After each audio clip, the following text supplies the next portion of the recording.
want to know more about our policies and agenda and also see me on the campaign trail, join us on UDP Trail on Kerfatu at 2:30 p.m. every Wednesday.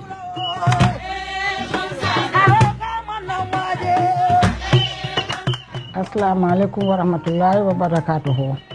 maa ngi nuyu Gambien si ak fu ñu di nekk si réew mi di leen yëgal ne man Aji Yam Seck maa ñëw pour wax politique yi United Democratic Party di leen won ne soo leen si bëggee xam dara àllarba bu jot ñaari waxtoo genn wàll na ngeen toog si Kër Fatou ngeen ubbi radio Kër Fatou ngeen déglu dinañ waxtaan suñu agenda ñoo tëralee suñu politique pour 2021 da xëcc daa ba mën a dem State House jërëjëf.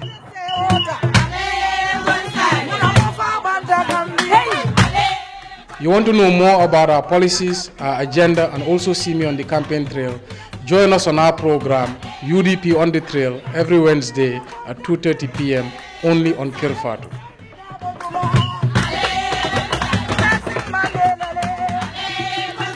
Do you want to know more about the UDP, our plans, policies, and agendas, and also see me on the campaign trail? Join us every Wednesday at 2:30 p.m. on Kerfatu, where we share some of the work we're doing with you. Thank you very much.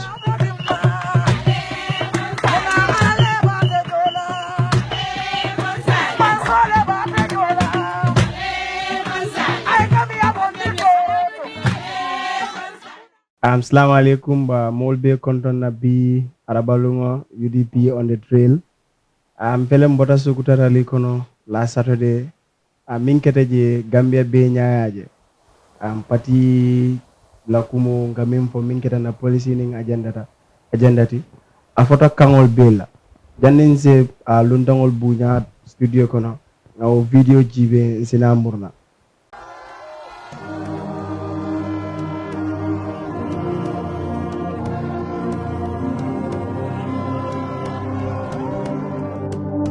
Why Dembadu ya combo ya nena muna defli atoma si cheno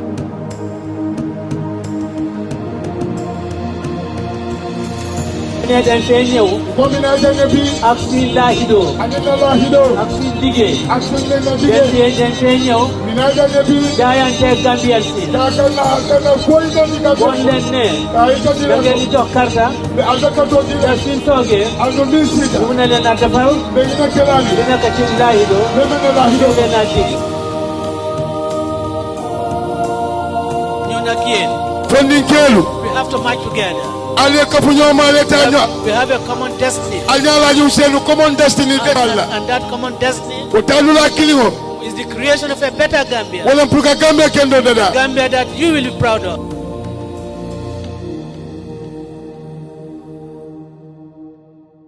Ala baraka bake bi na kachabe tarafana minna wolang the youth participation in campaign nga funding kill soto mi yalon koy botana United Democratic Party la student wing le janding nga continue kachala safo ya fo mole etol len jumati aning ibota muntol za start ning mbar musola mimbe marama karola iko women empowerment so ngamra nga start ning atena sister safo no mole telen jumati ani bota muntol. Okay, baraka bake basmaila ntalamu fatu Emiya Fati UDP student wing la finance assistant finance secretary. Baraka bake UDP la student wing la finance assistant finance secretary Fatumata Emiya Fa Mbarengi. Okay, baraka bake Sumaila Ndeleng Sajo Sane, a member of UDP student wing. Yeah. Thank you so much. Baraka bake Fadera be tentula be jeyila jiberlal fana be tentula be jeyila alnal badi maleng lamin ML Chao teleng UDP students win secretary general de baraka bake Sadio Sane Fatumata Emiya Fa aning lamin ML Chao bi nakacha be danna be tarafana minna woleng youth participation in politics de pelem boto sukutara lito ML niya jibe funding ke min findita wala siyata dina alfa min findita way muna yitandi way funding ke dabe politiko kono nyamen ay wala yitandi nza dum subject o nyun kono demanding isa afono molie onem funding ke lo dulati ning anata campaign la karola abarka bake fadera ni ya jibe ye duniya fon kono jibe ye politiko jibe anata mandrinya funding ke mu mollete min yalon ko e manyanna katukoma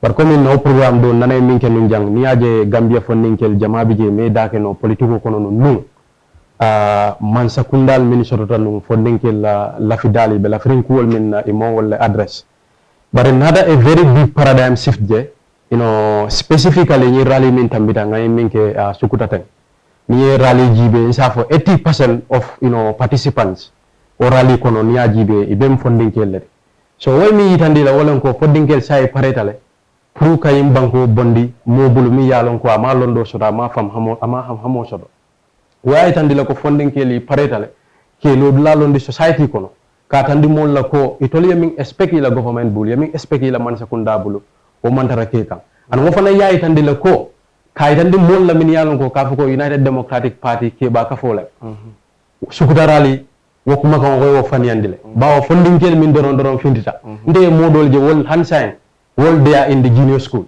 wow bindu wala ngino they are growing up in politics and mbela fri nyinal pour ngam funding kel soto min yalon ko they will grow in politics ibajale be ke ba yala dawada politiko xam-xamoy be wolon dale motina ya fa be cheap policies wafile ya for they buy into that so what narration of science is changing and tango to the United Democratic Party funding kel science ye lo lalom politiko kono le diam da funding ke politiko la policy la he'll be able to put you to your right position. Thank you so much. SG la kumwe yeah, sure. 80% of crowd being in the Sudan. Jama bi ko ni. Para man da wo man han dia mulal ko mi yano be diam ta policy la ka. Ya ko mam fo ni ke alaji es da mo fo ni ke haji suwane mo fo ni ke. Moy mu ne idani ka participation of funding ke la participation of ko ni mu na so dire. Way idani. E mo na isa mo na la pa no SG la kumwe. Coming Emilia Panyamen, Abeola Nyama that. Gambia, we have been in a situation whereby funding kill Mampanji no political fund before. That is because the environment was not there. With the government, the opportunity create for the funding kill pre fund show out in politics. With the coming of UDP, it is all over the social media. Minkera Sukuta, Tarikolo. And then we are expecting more of it. And then we are hopeful. Coming more of that will come up. The political rally, 80% of the attendees are big funding it. On them, so the Gambia. So what happened? Coming go UDP until we until the benchmark let's set me along go. Gambia political carry go on. As if I'm not sure. So funding kill the issue kafoko political muki ba world. Don't fall bun la funding kill bun. Political mangena kele ke ba fenti. Kon dindu na ngeen takat dum politiko kon because na samale ba koma nintol man na sama muta ngasan some from today then we are playing with our future. So getting into politics umu fene mi yalon ko angen telephone ninki be kude mi yalon ko yala du ya ay ge kundu dunoti ya make so yodu je because sila sama bola muta kay basan sanga e ma ngena bola mul bi mi ko ila fahamo adasata ila lonu masi so UDP, it's only a platform we are creating. We are just grateful for to UDP and then the funding kill maybe or la mina wala nginte. Politiko al nga dunje ngana sa amu da nga sansan. Thank you. Yeah. Mabaka wake Sadio. Fatmata ningo funding kill. Jamaka mimira funding kill. It has to do with the other gender wala kill. Ari sukuta fango ni ajibe musobe bindida o working on bindida. So when itandi why itandi ko political definitely our musolle bulo ko comme Sadio Minfo United Democratic Party environment la create ntolle we created benchmark and that benchmark will be difficult for any other political party to match us so it as a woman it is a munosoto no ebe Minfo no funding ke musole pour dadum di politiko kon abaraka bake Basumaila ko Sadio ya fanyaming we must be grateful to United Democratic Party parce que ye platform wala create intel funding ke lié so ko funding ke musulu mi yalon ko ilafta kadum politiko kono aya folo komin ko sukuta mu fennete mi yalon ko is a learning point for each and every one of us 85% ako 80 banta ba fala in fact 90% of the people mi yalon ko wale nyin sukuta aten abi mu funding ke let anding ni nata jibe Gambia population musole siyata kiti as muso siyata kiti minna asiyata la fama and ni sukuta jibe musole siyata jibe ni banal jibe tantan ko silalu bennalu ibe mu musolati and ni ko musolu abe mu funding kelati meaning United Democratic Party ye platform ole create musole mi yalon ko musol mi yalon ko lafta kadum politiko kono mba fle ko ya baraka bake bari hani say intel musolu we have a lot to do intel funding ke musolu nga ku jamal le so nyanta kamin ke politiko kono nyanta kanana nga ndadu ndi politiko kono an nimbe ndadu ndi politiko kono nka fo dula jamato amanke ko min ko minale bakala bul ko sila jamanati but nga nana nga active participation ke wala nga nana nga ndabula politiko kono ma position ta nga nana ko tenke nga ndabula mi yalla ko baytan dila mulla ko min ko tal man ka bul ko sila jamanti man ke tabir la jamanti bari fala we can effect change in the lives of Gambians and ni nata the likes of Yakumba Jaita ni ta National Assembly ni do mo fala National Assembly ka start ni Yakumba la ay Yakumba mo musola mi yanko funding ke mereng mi yanko ay benchmark la set Gambia funding ke musoli comme ko politiko man nani dindi yala politiko man na ka fo ke o muso isa min keno wala min ko mayata wala mengo we isa min keno wala ko mayata engal fenkilin ko maya bar funding ke na lodula warralito min keta sukuta tumando bata nummo mum be social media benya jela UDP la youth wing aning student wing ye minke ka caravano bondi from KMC ka caravano bondi from West Coast region kananan sukuta aman ketantan ko so damati but even discussional keta jela me along it has to do with our agenda when it comes to policy debates funding ke la lodu la muneti wokono abarka babe yaje fadera ni ajibe most of public policies ni ajibe baake the chunk of it funding ke la kuwa ko wala address bawo ni ko job creation funding ke la ni ko sustainable development funding ke la ni security ma funding ke la ni agriculture ma even though it is so unfortunate in the Gambia funding ke la so public policy ni ajibe dawo da the large chunk of it aka funding ke la ko wala address ni na ga ajibe on the issue of policy debate sukuta min kete je nyaa jele mol min yanon ko ye podium mota ka 5-point agenda ka bondi mol ye nyoto ka localize the content of it ka a funding for nyala mol ye min yanon ko ba fahamla bawo modo go ya kata school le bar ni policy read kaito bala abuka understand no ya understand because we have different level of literacy malam fo understand and mulla understanding fanang among killing there are those min yanon ko you know they can read but me policy really ta understand no ya faham la comme tuwabul ka fo mine functional illiterates you understand so akumayata because political party is a platform for civic engagement for civic enlightenment so UDP ka platform will use the kila party militant or ki karandi and we need political con because we are living in an era whereby we have to mobilize people around ideas not to mobilize people around a particular individual ya family so ne UDP la political jibe nga settle with this to this piece and then ne ajibe fanam program mo fanam keda sukuta on the sideline student wing you know the binka mol kono le même policy ngata molia ningam pabi je mi yalon ko ngalon ko nyinga tata karana no ngajon ko to dalan ko ba fayal na ko nyine UDP la 5-point agenda deba UDP man sakunda lafta kanyine implement ni nata in their during their 100 days in office so ni make hold them to account ni election on na itel tam ila carte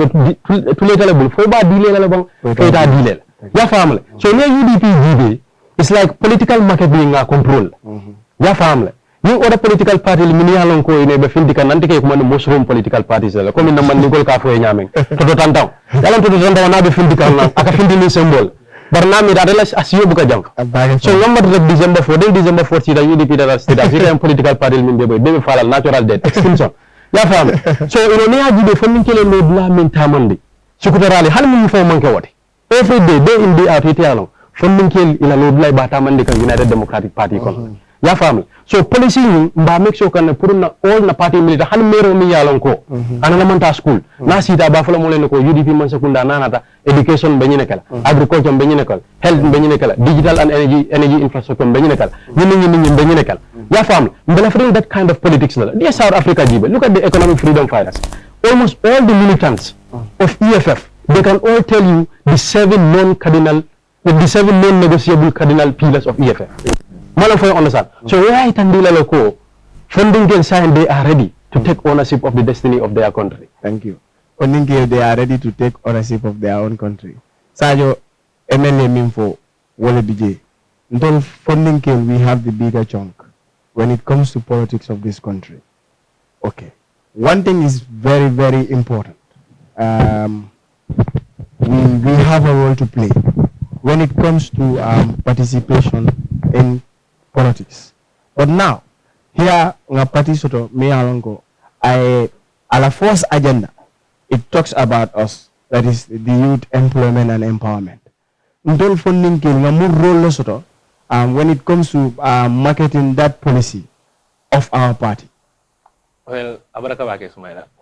Coming MLA for Janyama. Funding ke role means soto cannot be overemphasized because one of the key things means soto within us is the energy. The energy to go out, meet people, and explain our policy to them. Ya for jenne sukuda UDP mingi ye nyon dangolo. Ila policy muda ye arrange ila agenda you go and talk to the people. Min ya lon ko la faham ro mo wala ya make so ya make so la faham ro futaji. Ila language that is in their local language. On bu nyon tan ku nyon tan ting bangunka. So the idea of coming youth wing and student wing ka collaborate kata ka dum mol kan ka foko no ka policy ni sell to them. On fait mi alon ko fanan I think alhamdulillah la wote because mo jamal ta do ralito idata jela for UDP and UDP ndole agenda la so mi alon ko la faki wafito Gambian people comme December so do bije they will not have that accessibility pour ko na police ki moy from the podium or ki moy from people that you know to am bire ba moy la from them so youth winge minke nsabo student winge minke ka butamol maka police ni sell to them o mo alhamdulillah ko le dal so ndole mi so do ka ke wala nginti ka make sure from now towards December there is still some time community sensitization no be that can UDP even though as UDP liberal youths because they are also a member of liberal youths what we usually do is on weekends 5-point agenda nying abambulule nga futala na dum berol kan ngatandi la comme ngo ñine UDP ti and ñi dem police di la faka mi muda ka dum di gambenol kan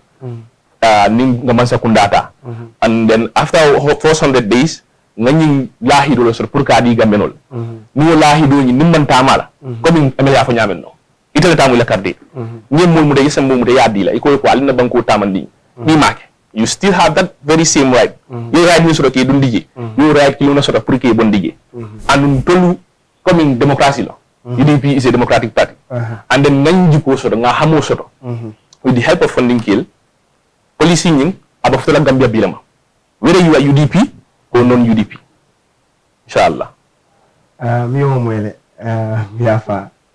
Whether you are UDP or you are not UDP, we have a role purunin 5-point agenda nye futem. Pabinene diamda ako ndol funding kill.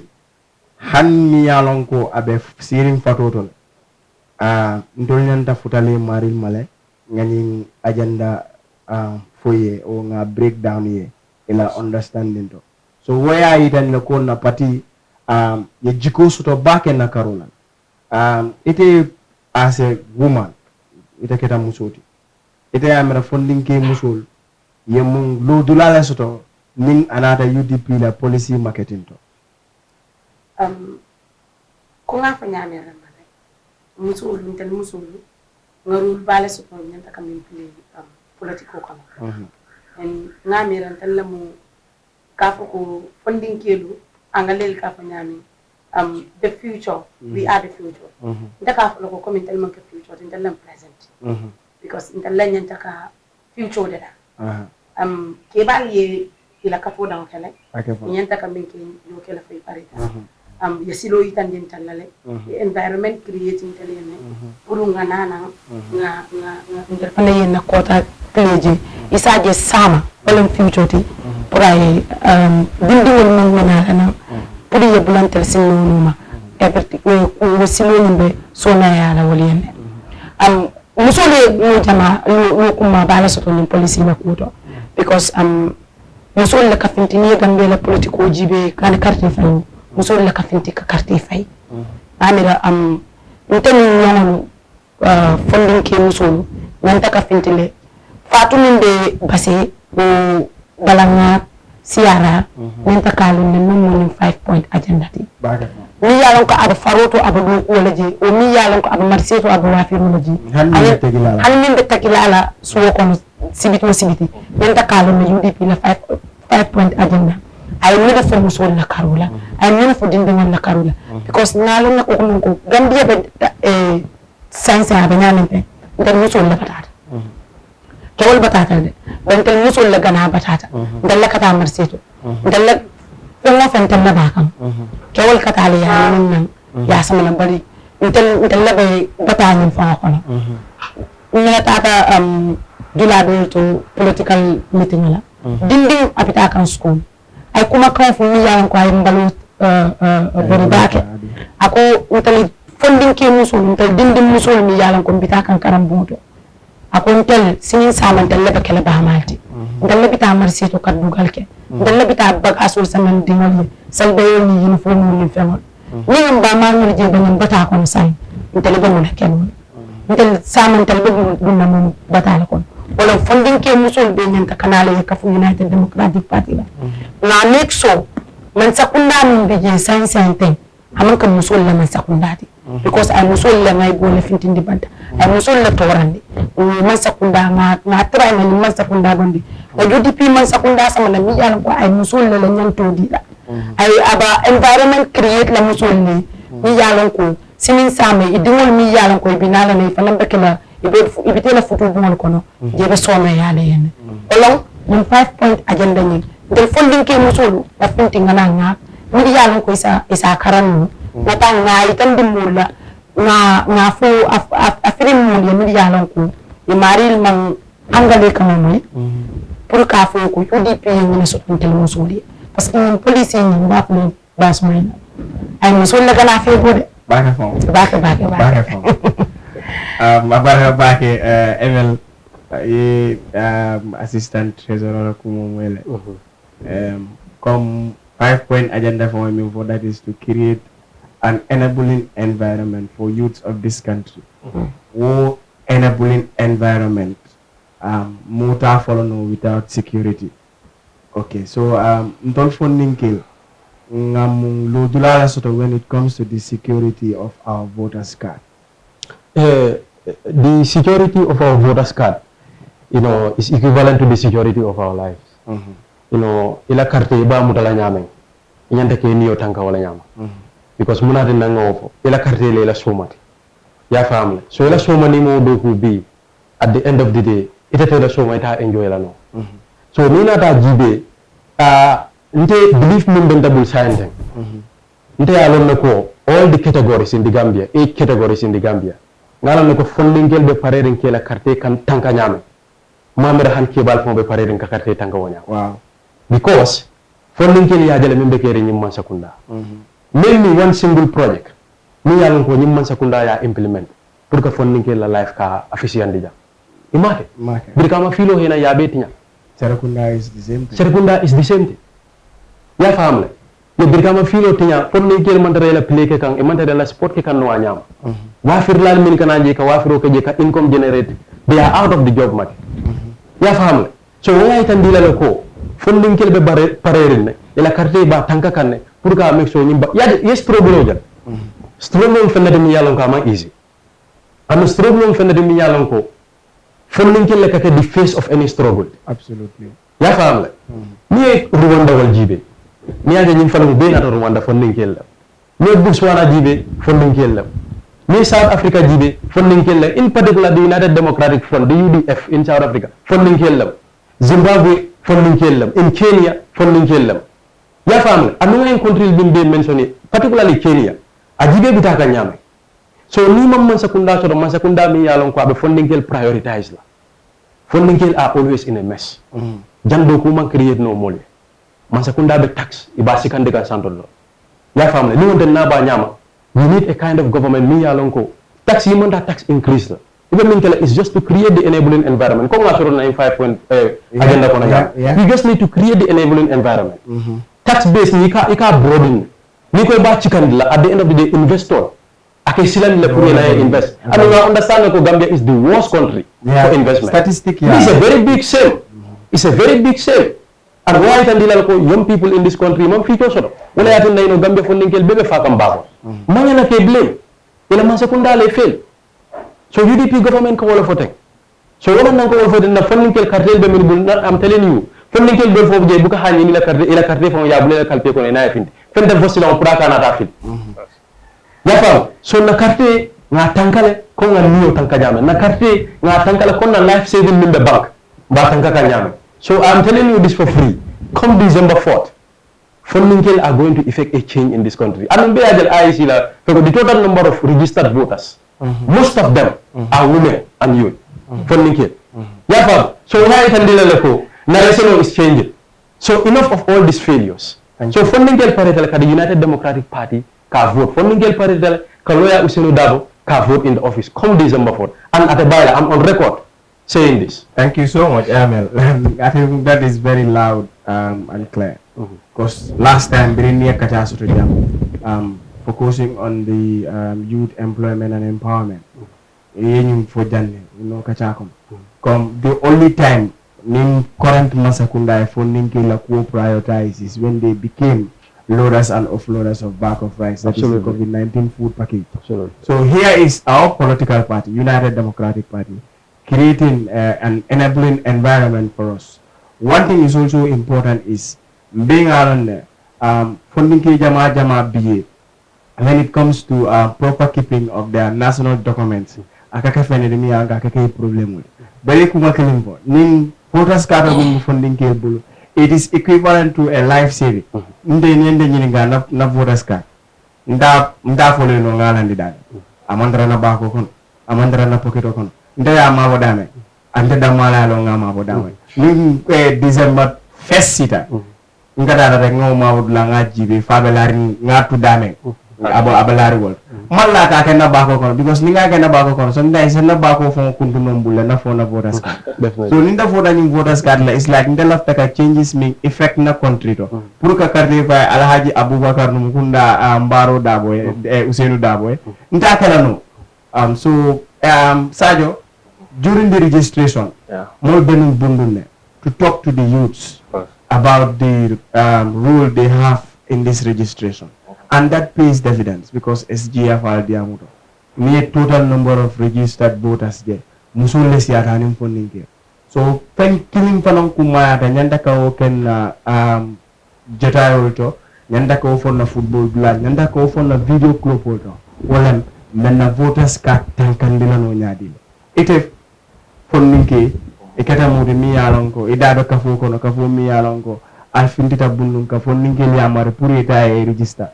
Ese muno fanan soto no be min volono fondingkel ni nata e la voters card tankaro la bunda. Well, abaraka wake Ismaila coming MLA fa nyame na voters card o bel coming on life savings sign then lung ika fondingkel jela a group of fondingkel about 10-15 people. None of them can provide you a voters card. It was very sad before, but alhamdulillah changes nada mol dunda fondingkel ka diamute the mindset came towards voter registration and municipality, and then they were able to buy into our ideas. In as much as you Gambian, and then you are eligible, you are 18 and above. In the Kakate or Soro, man can come in UDP yalong, NBP yalong, APRC yalong, Umubanku di yale. So, Ntolia kata during our free time, dunda funding kill kam, funding kill jama, funding kill kaf jama dunde kan ni kachata. But we realize a lot of them. Yen belief la sort coming ko political fenet mi yalon is of interest. This idea of kafoko mil kan nafa so politiko to wol dron ngente ki darki je fenneti mi yalon ko to ya bayo funding kil bul ngat tandi la ko min ko politiko fenneti bi la ngente kan darki je because na samalo mo mi yalon ko interest min soto ji ngente kala equal interest le ya interest min soto ji the same interest should come to me also ya benefits min soto ji the same benefits should come to me also so mangen na sila ngam bulula nyoka ngaje ko min go wol min ba those elites ndoka kapte of 5 million wol dem mangen na ka benefits soto ji no ideal put into them. Alhamdulillah, a good number of them. Findita yele voras card bata yangini. Ya tandi mollo coming ko ita sila ke bulu la nyoka because ni nara jibe coming MLA ko nyame nyimbangum ka kabri nyimma sekunda sira. There was no development and there is no development project. Mi alon kanara specifically for funding kill. Amasoto. Afa the little that you know ngasoto bangum kan jankal nganyala that is funding kill especially across the sports fraternity, a bit of collapse can ascend them. Gambia, no sports is collapsing, especially on the side of football. Gambia, we know the summertime for Nawetan Jambori and Ingo Sifalte. But this year, zone 2 Nawetan zone TJ follow. More zone TJ Makika, and that is something we are more can live on those things. Now you need to invest on those things. Football. After fun job creation, MLA Afoja. You go to these Nawetan zones, Muslim Kodo Sotogi is too much. They go there every day. In the water stones kasana bank. That is income generation for those people. Because ika women from for that akumaya bar like income generation. Of course. Then in muso benda mi yalongo.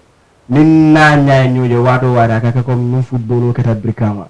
Muso nyin nanin tie palati sama fongota ta brikama box ba abesa ba. So wo income generation wo big collapse la because funding kila kunyi. Yeah, about collapse la because masakunda mang among Demaro the funding kill among like there is no plan you didn't put in place for funding kill because now banyama ninga adam no it all funding kill better can empower those mini stadiums me along with the collapse right now sama mangi na tare pare ninga they are really ready to empower us but because they don't care all they care is the election that they give us bogus promises bogus things me along for it understand no la itare la katte ongi ninka at the end of the day when near katte fa yeta si they would not even care about you. So don't let a system of falling in Bankunka.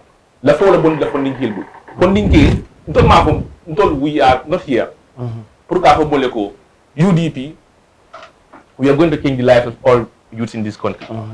No, but we are going to create environment. The platform is going to be there. Even in the agendas here, after they will create skills empowerment projects.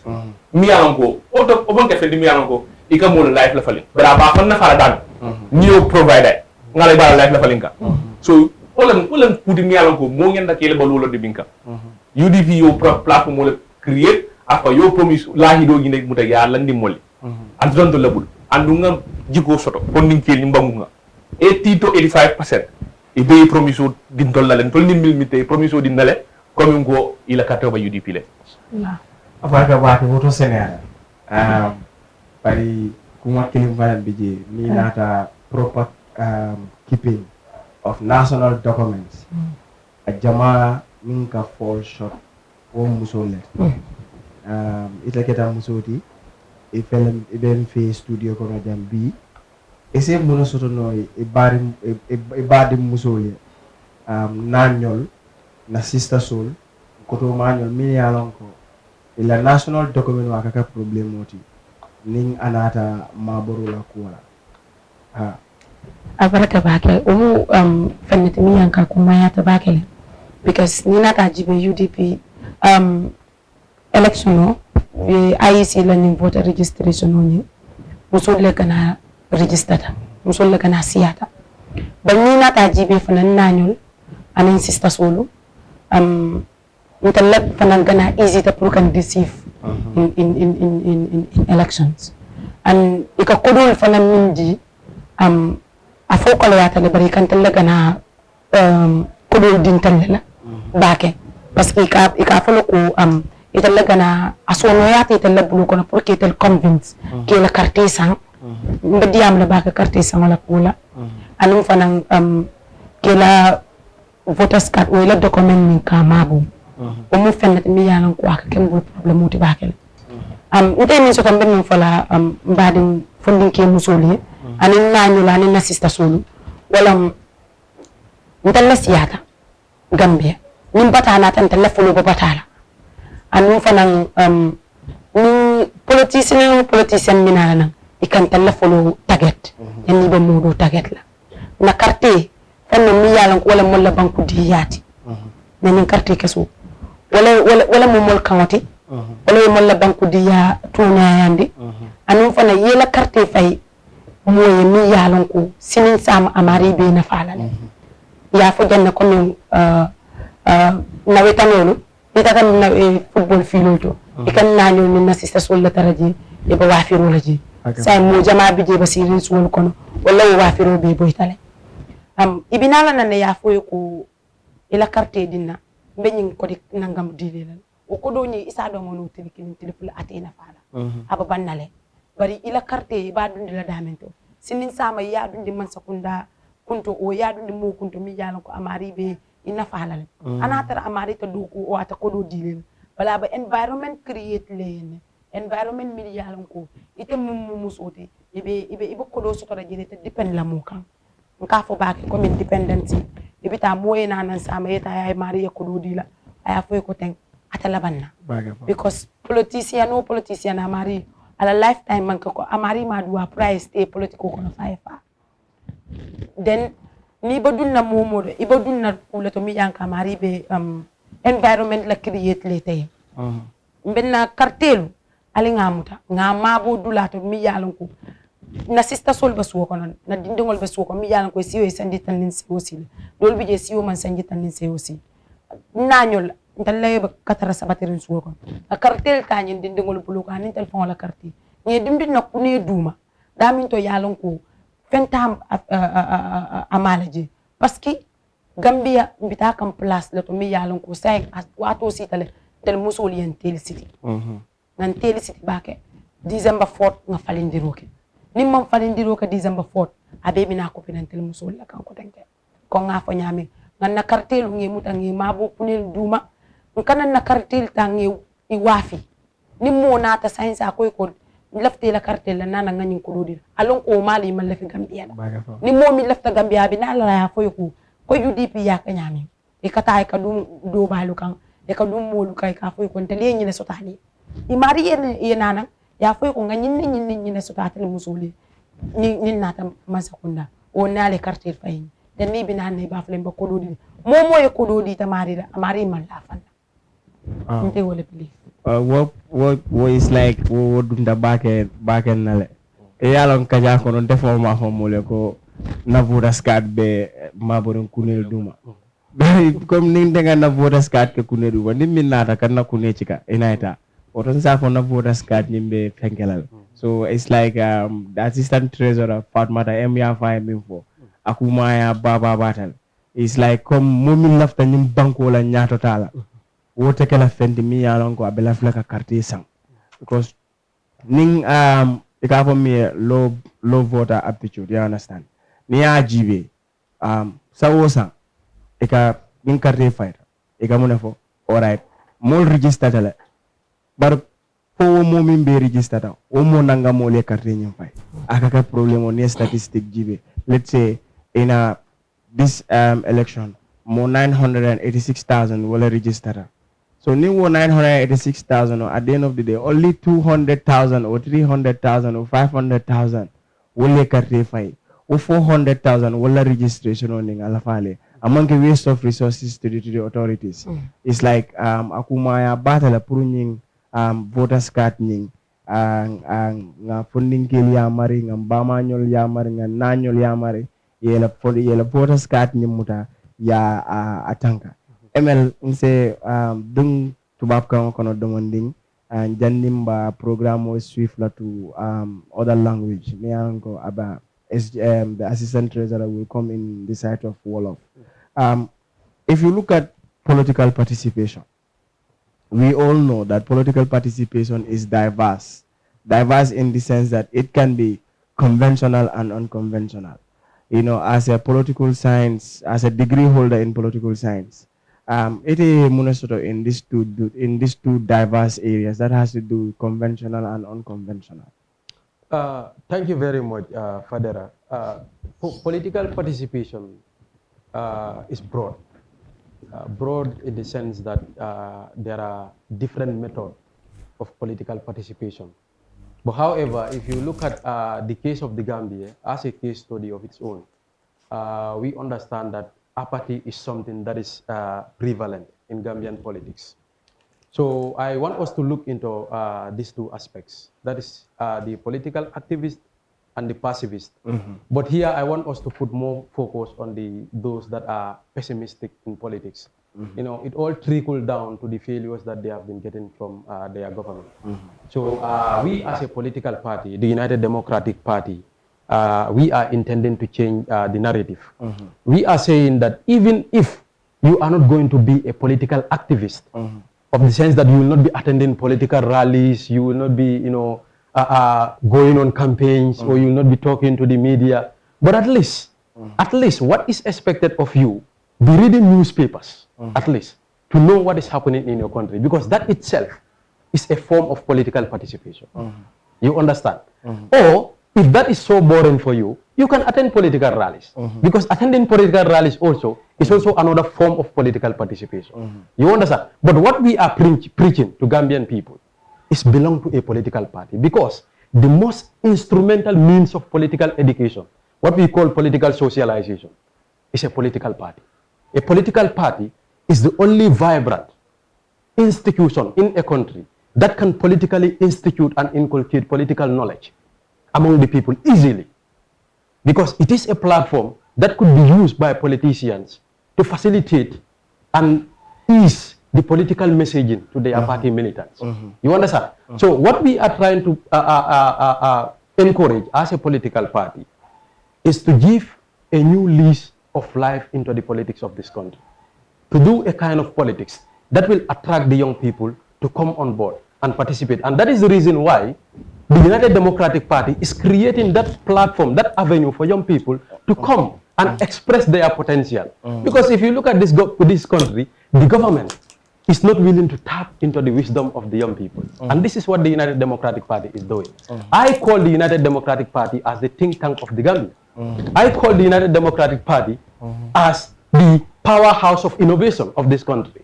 You know, take an example of the food drive initiative. Yeah, the Babala Buntung. Okay, this government of the Gambia took inspiration from the Babala Buntung. So that tells you that the UDP is a powerhouse of innovation. Absolutely. It tells you that the UDP is the think tank of this country. When we don't act, people will never have opinion. Absolutely. And people will never see light. Absolutely. You understand? So this is what the United Democratic Party is doing. And if you look at the avenues, among the many avenues that the party is creating, we have been, you know, witnessing series of, you know, events, political events, you know, that, you know, the United Democratic Party send representatives to go, you know, and learn something about politics.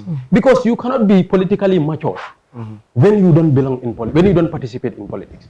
So for you to have that political maturity in yourself, you have to belong into politics. You have to have a particular political party that you can identify yourself with. You understand? And this is what the United Democratic Party is doing. So obviously, it's a political party that lead and others follow. And that is the reason why we are not into any race with the pig in the mud they are trying to compete. I think that is loud and clear. It's like we, United Democratic Party, serves as an inspiration to other political parties. We are the think tank of all political parties. Because Sajo, Kumakilimpo, it's like people draw inspiration from United Democratic Party. We are the first political party, me alongo, Ning student wing nada. Kabiri Ning student wing nada, party be a picture. But even near student wing gibe, the way the United Democratic Party student wing is operating, are they operating like that? No.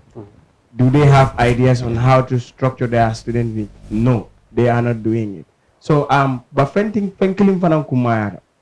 we will talk on English on the side of that.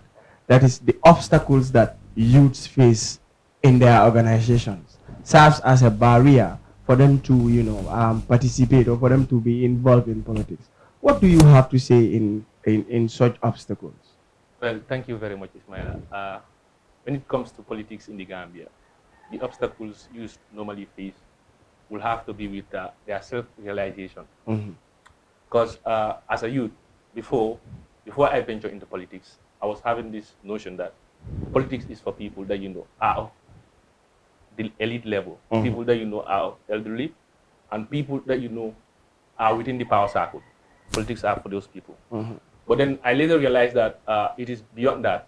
We as youth, especially youths, we are the future of tomorrow. So if there is a need for us to be in politics, it has to come from us as the youth. We have obstacles, of course, especially youth organizations, the student wing, other youth groups that are in politics. Especially our groups, some time back we were going to venture into sensitization, community sensitization. But then a lot of our members have this belief that we are not prepared. Like on the side of exposure, on the side of knowledge content and all of those things, with regards to how you're going to talk to those people. Because I personally I didn't start public talking very early on. It is just lately I started venturing into public speaking, I would say. But then as I go on, I realize that it is something me along go like you learn as you go in. I realized that as a member of UDP Liberal Youth, community sensitization was very, very key. Absolutely. It was very, very key. So I gathered some people, some youths around Bundung. We venture into it. We have obstacles. People of the UDP sympathizers, like the likes of Momi Kasa, Mark Sao, they are our pioneers. They help us in gathering some little funds. Funds, is always going to be a problem. And then you cannot move on with an organization, especially a political organization, without funds. So those people come in to help us with funds. And then that was the time we started holding out events like community sensitization, doing some local TCTO projects around Bundung Health Center, and then doing community outreach on political, I don't know, the agenda, talking to people about the agendas of UDP and other stuff. So it is very important. It is very, very important for us as youths to venture into politics. The obstacles are always going to be there. They are always going to be there. But then as youths, we have the energy. Like I always tell them, we have the energy to venture into politics. So if the energy is there, the leadership, seeing the energy in us, can come in and help us attain our mission and goals. So yeah, thank you. I think aiming for Wala Kumara. It's like they have to see that energy in us. And at the end of the day, they can help tackle the obstacles that we are facing as youths when it comes to our different organizations. Sister Madam Treasurer, being a mantara student in the Kodola for Kachaka. Bimba min Kachaka, all funding kill be daduna no nyadi political kono. He said, Duno, Surua Kamokono, yet demanding Funo Nakacha. Bi miya kumayan di kaca dol kono danding continue. Okay, abarka bake. No sura ko masini bake onya bari mbatra ilale inshallah. Suma mbokki degul kati ñu ñew fi tay wa UDP students wing dañ ñew fi tay di wax askan bi on the issue of UDP lan lañ amal ndaw yi ak tamit ndaw yi lan mooy gaay seen taxawaay si campagne si parti bi si campagne yi bu ñooy ñëw duga si nii comme nu ma ko waxee rek si kàllaama soose ñun ndaw yi surtout ndaw yi jigéen ñi dañ am liggéey bu rëy because ñun ñoo si gën a oppale soo xoolee programme bu amoon Sukuta mooy laahido bu amoon Sukuta rally bu rëy bu xam ne nit yi bari neen foofu noonu no kaar macha allah te soo xoolee foofu noonu tamit jigéen ñi ñoo fa bari te soo xoolee jigéen yi noonu jigéen ñi ndaw yi ñoo fa gën a bari mais ñun jigéen ñi ndaw yi dañ am liggéey bu rëy buñ war a play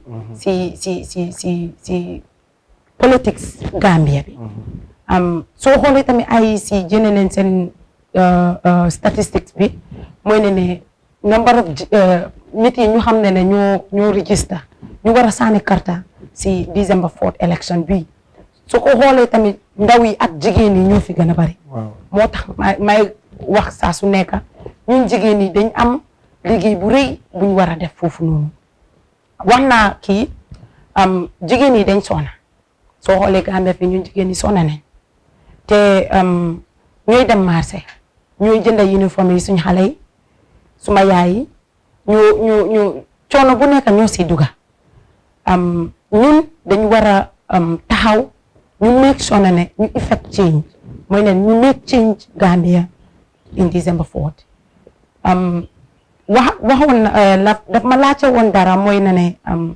karta naka lañ mu ne make sure ne suñ karta bi ñu denca ko te buñ ko jox nit oo ñu jaay ko wax naa ko ma ne ko ne ñun jigéen ñi dañ si dee soona bu baax because politicien bu nekk su ñëwee bu ñu dee jaay jënd karta si jigéen ñi lañ dee feetu ma ne ñun jigéen ñi suñ karta bi ñun ñoo control the atmosphere of Gambian politics Gambia politics soo ko xoolee ñun ñoo ko control léegi suñ karta yi dañ ko war a jaaba ñu denca ko place boo xam ne nekkul ne ñun rek suñ karta bi waaye si kër bi ku fa nekk ndaw yi ñu xam ne xale yi la ñu ngi dem school mut nañ sànni karta am nañ karta dañ jël seen karta yi yëpp ñu dugal ko si place boo xam ne December 4th suñ demee foofu noonu dinañ ko fa fekka te buñ alaaw kenn mu ñëw wax ñu ne jëlal sa karta bi indi jox ma sa karta bi ma jox la xaalis wan naa xaalis bi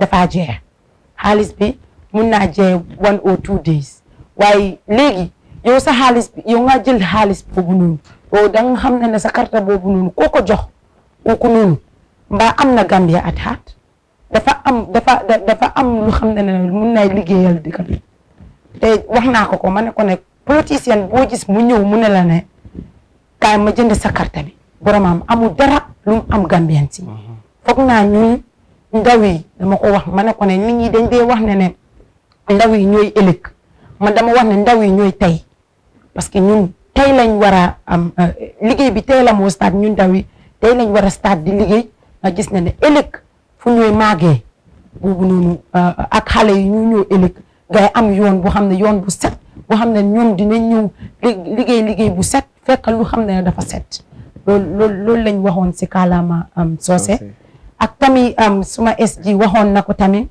mu ne we are the think tank of this of the Gambian politics waaw UDP loo gis ñu ñoo ko dee initiate political party yu ñeneen yi dañ dee ñëw jël si student wing waxoon na example of student wing depuis ñu startoon ko fii ñu xamoon ne dañ tryoon student bi wing boobu noonu United Democratic Party student wing boobu noonu mu dee ba gars yi di am meetings di wax ne ñu nekkoon si université bi seen scholarship bi dinañ ko terminer dinañ def ni dinañ daa gaay tey ñooñu lañ gis ñooñu tam ñu ngi sampa student bi nga xam ne comme United Democratic Party dañ ñëw fii pour jigéen ñi dañ ñëw fii pour ndaw yi dañ sànni suñ carte dañ jox suñ carte bi looya Ousseynou Dabo ba Ousseynou Aboubacar ñu jox ko December 4th insha Allah jërëjëf baraka baake jërëjëf Fatmata M Yafa kacha kumaya bata but comme kacha time wala fanam bala it's like be discussion akumaya bata moza for 1 hour is not even enough pour nga subject or topic should be exhaust ML ela concluding remarks kono because time we min bandale funding dulala sort of when it comes to propagating the party's policies and agenda when it comes to the social media melafleyo for la concluded remarks ending mbafutala Sadio Mane yeah very good barka bake Sadio kuma kelen fo janne wo kuma ata bake ni aje energy be funding kele bul sayente nyin kebal ni la wato kele nyanta kam ke yo kele anun sa fo do ko fo dimindin itoli yoleke because they fought against dictatorship in this country mbe yajale 2016 na party leader abe sorondin Lamin Diba alma alay ne manin kafar ke abe solondin solo sande wa tara fat alma ne manin kafar fela soro kruma wol be mbe yajale wol be pain min be encounter in this country so ni nata jibe doku on pim fomu doku bati o bota jele so santol funding kel the only work ngami soto wala campaign na keyboard ngamuta nga dum satelu kono 5-point agenda nga make sure momo ya understand han me rendi wala dina sida ko UDP ye maral ye dodla lul fena mi yalon ko ikoy be wala tamandila ni man sakunda son do bela primo politique abaraka bake ML Sadio ila kumu kum fadla tamo banda ya abaraka bake Ismaila comme ML ya ko nyamen pondingil politiko bo lebul say because ndol lang energy sort afa jande comme ko UDP especially UDP ndol ki bal wala yakatale wala ngeen dem ngele wo kele so say du no bon to lokunka politiko mon ko ya say social media bakirin we have our energy that you know sami use no ngadu mol kan sati kono no e yande muta ngasel to dem social media we can use our keyboard and then disseminate information to everybody in this country. Thank you. So ngalong o mo fendi mi alon ka kumar abaraka ba. Thank you sister Kendo Madam Teresora Kachafele mfutata abandulato ise muna soto no molele min for concluding remarks. Yeah, abaraka bake ngamire na concluding remark mbafula ning angale kangola sadi mobe ya thank I am going to say this because we have a role to play in this campaign coming. And that role is us young people needs to make sure that whatever we are doing, we make sure we maintain peace and stability. This Gambia belongs to us. This Gambia is for us. Whatever we are doing, we make sure that we sell our party agenda out. This is what we can do. But let's avoid getting into issues that will make this country instability. Thank you. Let's make sure that we maintain peace and stability in this country. Thank you very much. Abaraka Bake, Lamin ML South, SG, Student Wing, Sadio Sane from the UDP Student Wing and the UDP Liberal Youth of Bundung, Fatu Mata Emyafa from the UDP Student Wing. I am your host, the moderator Ismaila Fadera. The UDP la Media and Communication Tentula under the dynamic leadership of Ahmad Skatak Jane. The Lodula Ming Takang when it comes to creating platform. Men sister Fanan Tentula Ming Kete Kerfatu and ala Timo Mol cameraman and all the people of Kerfatu. Ebe doku kunyi mamina when it comes to the media work. Bi Kajafele ang abanda when it comes to UDP nyine muna lodlati ngana nga platform will create na diamole be team of discussion na minke walam the roles of youths in campaign till we come your way next week Wednesday same time same place is UDP on the trail. Thank you so much for watching.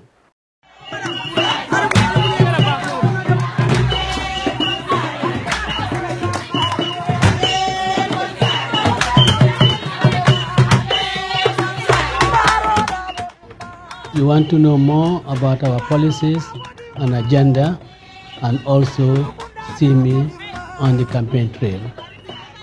Join us on UDP Trail on Kerfatu at 2:30 p.m. every Wednesday.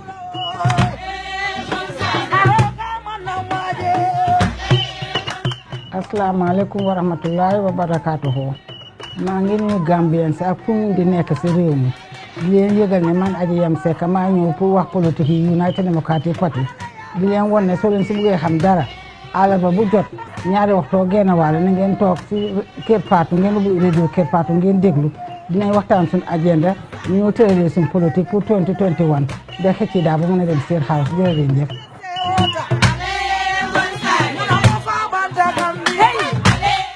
You want to know more about our policies, our agenda, and also see me on the campaign trail?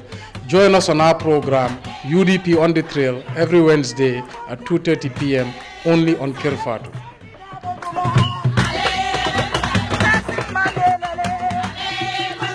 Do you want to know more about the UDP, our plans, policies, and agendas, and also see me on the campaign trail? Join us every Wednesday at 2:30 p.m. on Kerfatu, where we share some of the work we're doing with you. Thank you very much.